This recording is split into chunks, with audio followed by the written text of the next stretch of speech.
Welcome to the Old Time Radio Westerns. I'm your host, Andrew Rhynes, and let's get into this episode. This episode is going to be Have Gun Will Travel. Original air dates April 19th, 1959, and the title is Birds of a Feather.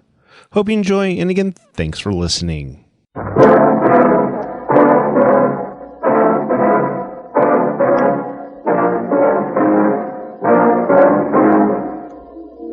This used to be the prettiest town in Colorado. Now the gunfighters have taken over. And if you don't stop them, there won't be a stick left standing.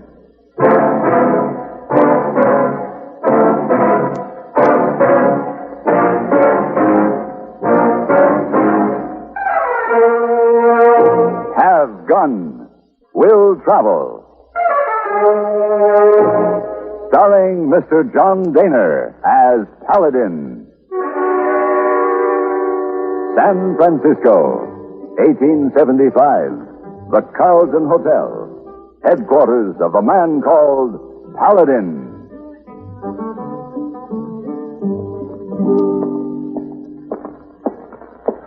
Oh, Mr. Paladin, two telegram for you.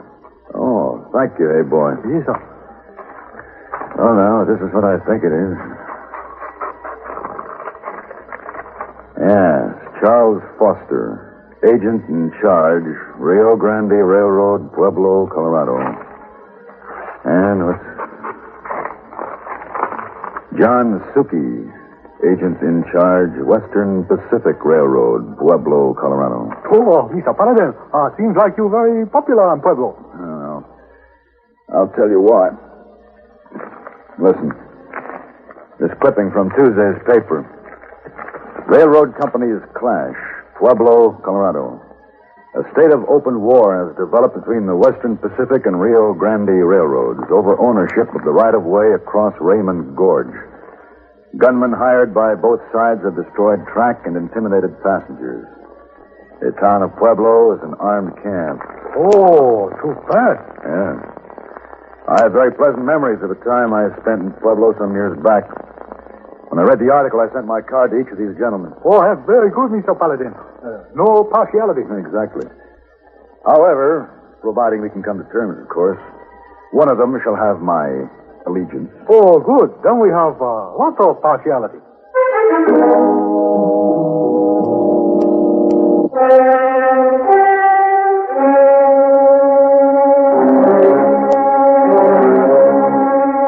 Pueblo, as I remembered it, was a bustling, pleasant, friendly sort of town. It wasn't that way now. It was a scared town. As I walked down the main street, I noticed that the places of business that hadn't moved out were boarded up as though prepared for siege. The few citizens I saw moved hurriedly, wore anxious and wary expressions. It was easy to recognize the imported gunmen as they stood in silent groups or solitary watchfulness. It wasn't pretty. I turned into the office of the Rio Grande Railroad. Yeah? I'm looking for Rio Grande's general agent, Charles Foster. I'm Foster. I'm Paladin. Oh, yes, I got your card. No, I got your wire. This is Ralph Coe. Hello, Paladin. Seems to me I've heard of you, Mr. Coe. Abilene, isn't it? That's right. Coe is my deputy agent. It's an imposing title for a gunman. Yeah, isn't it? Well, Paladin, if your gun's for hire, when can you start? That depends. I'm paying $25 a day, hand found.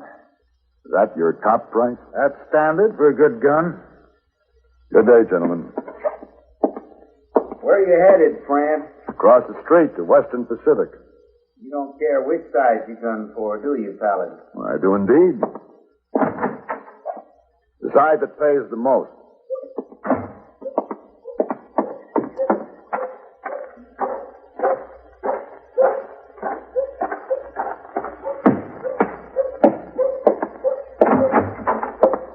John Suki? That's right.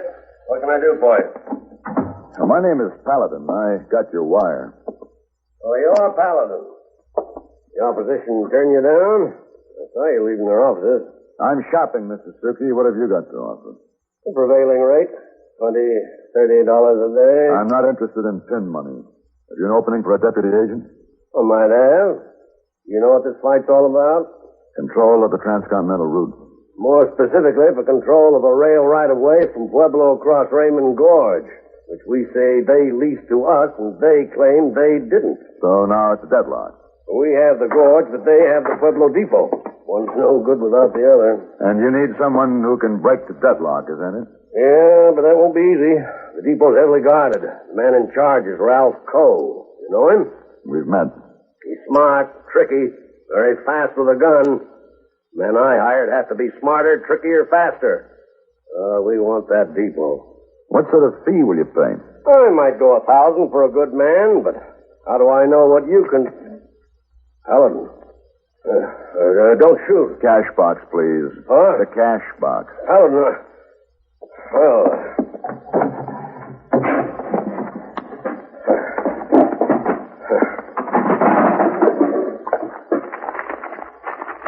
Wow, a lot of money here, Suki. Paladin, It's all right. I'm putting it all back. Here. You can put it away. Huh? I just wondered if you could afford me.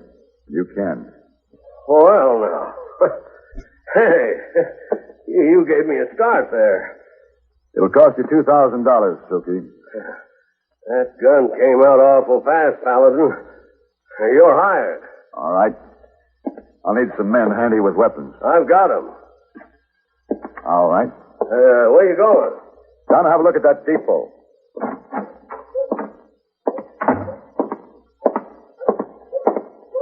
Paladin? Paladin, hold it. What is it, Joe? I'm in a hurry. I take it you joined up with Western Pacific. Huh? That's right. And I think maybe we ought to have a little talk.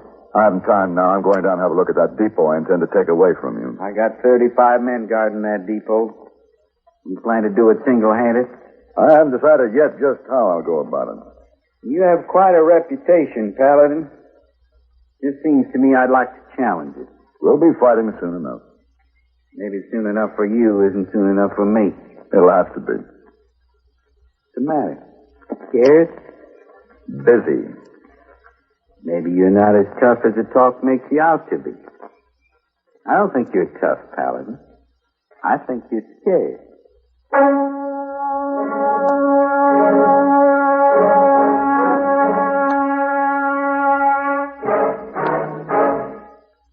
Political shenanigans haven't our share of some tall ones. I sat on a bench in the deserted town plaza and made a careful study of the depot just across the street. The building had originally served as a fortress. It had thick walls and high recessed windows. With 35 armed men guarding the place, I realized that my job was going to take a bit of figuring. Paladin, I've been looking for you. Oh, hello, Suki. Sit down. This plaza is a lonely place these days, isn't it? I want to talk to you. You know, I was thinking about my last visit to Pueblo. All these benches filled with people enjoying life in their town. There were kids playing around under the trees over there. Pigeons roosting on that old relic of the cannon. It was very pleasant. Now even the pigeons have deserted. Now, Paladin, I saw you meet Coe out there in the street. I'm not paying out $2,000 to a man who walked away from guns. You hired me, Suki. I hired a gun. I signed to take the depot, and I'll do the job in my own way. All right, now I'm going over to see the sheriff. The sheriff? I want a legal eviction notice to serve on Coe. Legal eviction? You don't know what you're talking about. You may want it, but you won't get it. I'll get it. Look, Paladin, the sheriff in this town is a straddle the fence. He won't take sides on anything. We'll see. Then I want something from you. What? First of all, how much is this fight costing Western Pacific? Well, that's none of your concern. In lost passenger and freight revenue, payroll for your gunmen, damage to rolling stock and equipment, how much? Maybe $7,000, $8,000 a day. Why? Along with the eviction order, I want to offer Coe $10,000 to surrender the depot to you. $10,000? Less than you're paying out in 2 days now. You think he'd listen? No way of knowing until he's asked. That's not a bad move, Paladin. That's not bad at all. Who'll make the offer? I will, under certain conditions. What are they?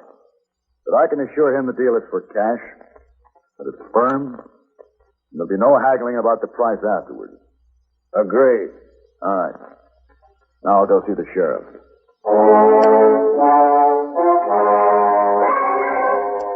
I met Sheriff Quinn, and after some argument, got the eviction notice to serve on Coe.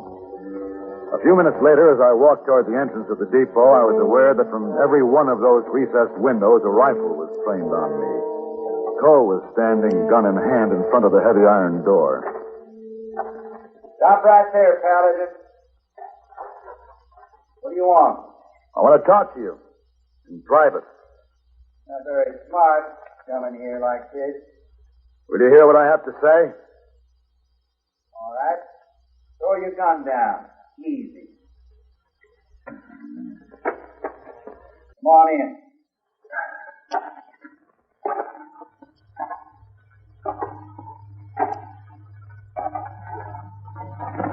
Now, what do you want? I volunteered to serve you this.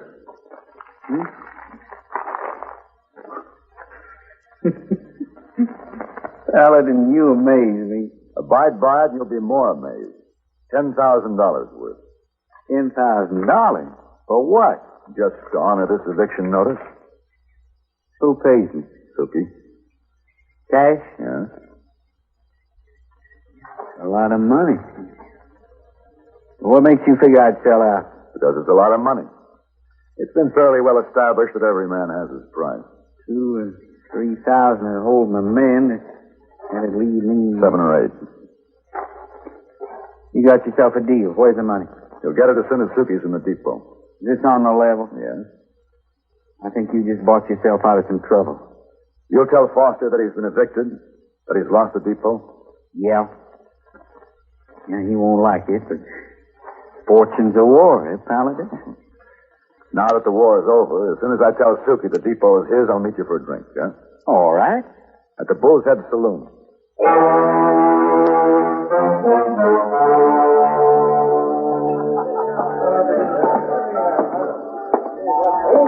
Paladin, Oh, hello, Cole. What do you have? I just talked to Suki. Uh-huh. He said he'd give you the money that you was to turn it over to me. He did. Now, let's have it. Suki was lying. He hasn't even paid me my fee. The money. Cole, if I had your money, would I be waiting here for you? Paladin, once more, let's have it. Suki lied. You better believe me, or we're going to waste a lot of valuable time. You may be a big man in San Francisco, but you just ask around Texas about Ralph Cole. Cole, will you listen? You try to cheat me, you San Francisco dude. Get up, Paladin.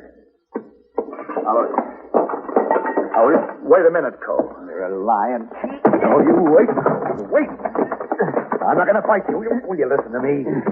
There's no point cutting each other up. Suki's still got the money. Is that for sure? Yes. Okay. Where's Suki now? Holed up in the depot with 20 of his hired guns. All right. What chance do we have against this depot? None. It's really that strong, huh? It's really that strong, you'd need a cannon. A cannon, huh? Well, I can get one. And it shouldn't be too hard to find some blasting powder and primer. What are you talking about, Paladin? I just happen to know where there's a cannon. Now, come on. Where? The plaza.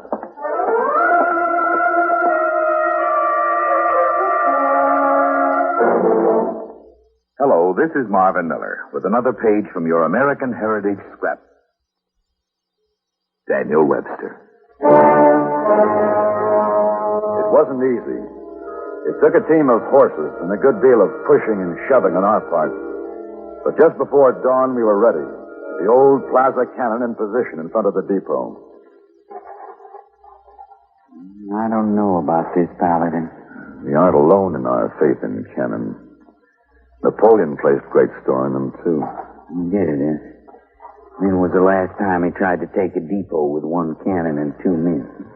Well, if this doesn't work, I think you're going to be able to ask him personally. As soon as it gets light, they're going to spot us out here. You got it loaded? Yeah. Steel scraps from the railroad yard. All right. I'll fuse the charge. This cannon looks like it was left over from the Revolutionary War. Yeah, it's been a pigeon roost for a good many years. Paladin. What? Well, this barrel's rusted almost through. Yep. Well, we fire it, the whole thing will blow up. Well, We know that, but Suki and his men don't. Oh, we can't take a chance on it. There'd be a muzzle burst. It'll blow us up, not them. They'll give up before that happens. How do you know? I don't know. I just have a good deal of faith in the cowardice of men. I caught some movement up there. I think they've seen us. Well, I guess we're ready. Now, if they start firing, get down behind this armor plate. Down.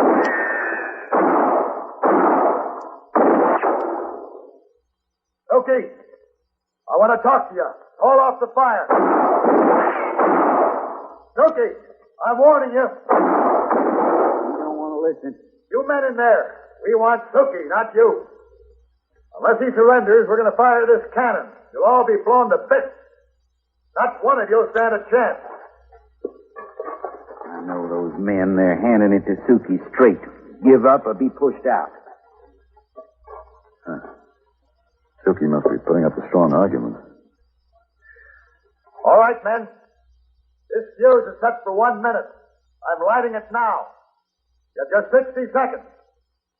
We'll destroy the walls and fill that depot with flying scrap metal. You're not really going to light that thing, are you? Sure am. Here goes. When this thing fires, the only flying metal is going to be that rusty old barrel, and we better be out of the way. I know it. You have 45 seconds. 40 seconds. 35. Turn that thing the other way. You can have Suki. Come and get him. All right, Joe, the door's open. When we get inside, you cover the men. I'll get Suki. And hurry before this thing splatters all over us.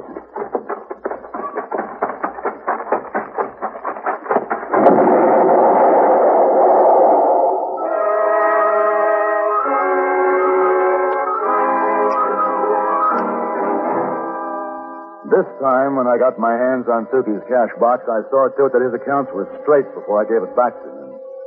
Then Coe and I went to see Sheriff Quinn. So, for now, anyways, the depot's unoccupied, Sheriff. But you better move fast or the whole thing will start all over again. What would you suggest I do, Paladin? Well, I suggest that you deputize some of your citizens to keep order until the courts decide who is legally entitled to the right-of-way. Well, another thing, Quinn. You want to run a clean town, you get the gunmen out of here. They give a place a bad name. But you and... I know. We're leaving. And here's my 500. Where's yours, Coe? Oh. Here. Now, here's $1,000, Quinn. What's that for? We want you to put up a statue in the plaza. What kind of a statue? Oh, it really doesn't matter. Just something that'll make a nice pigeon roost. We owe it to them.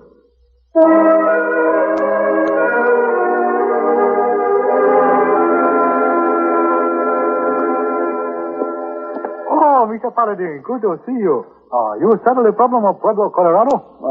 I think so, Heyboy, for the time being. Oh, yes, when you make your choice, which side to be honored with you services, you make a wise choice? Well, I'll tell you, Heyboy, loyalties became a rather confused issue in this matter. Oh, yes. Oh, Mr. Paladin. Oh, you have black eyes. Yes. Oh, yes, that's very beautiful. Who gave you that? A friend of mine.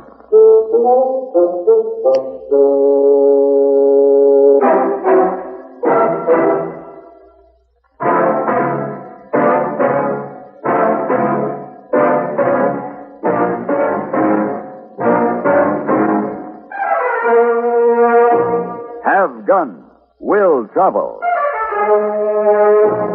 Created by Herb Meadow and Sam Rolfe, is produced and directed by Norman MacDonnell, and stars John Dehner as Paladin, with Ben Wright as Heyboy. Tonight's story was written by Terence Maples and adapted for radio by Ann Dowd. Featured in the cast were Vic Perrin, Joseph Kearns, and James Nusser. Hugh Douglas speaking.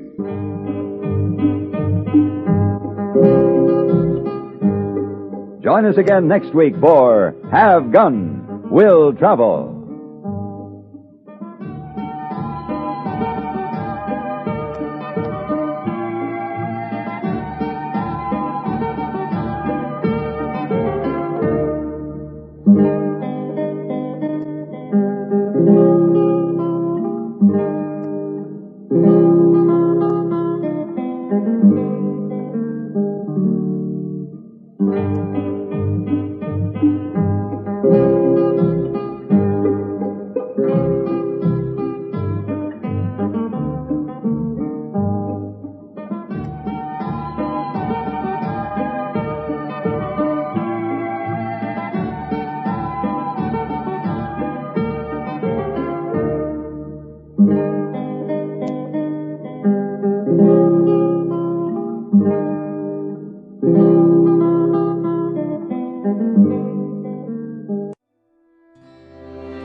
This has been a presentation of OTRWesterns.com, and we hope you enjoyed. Please take some time to like and rate our shows in your favorite podcast application. Follow us on Facebook by going to OTRWesterns.com/Facebook.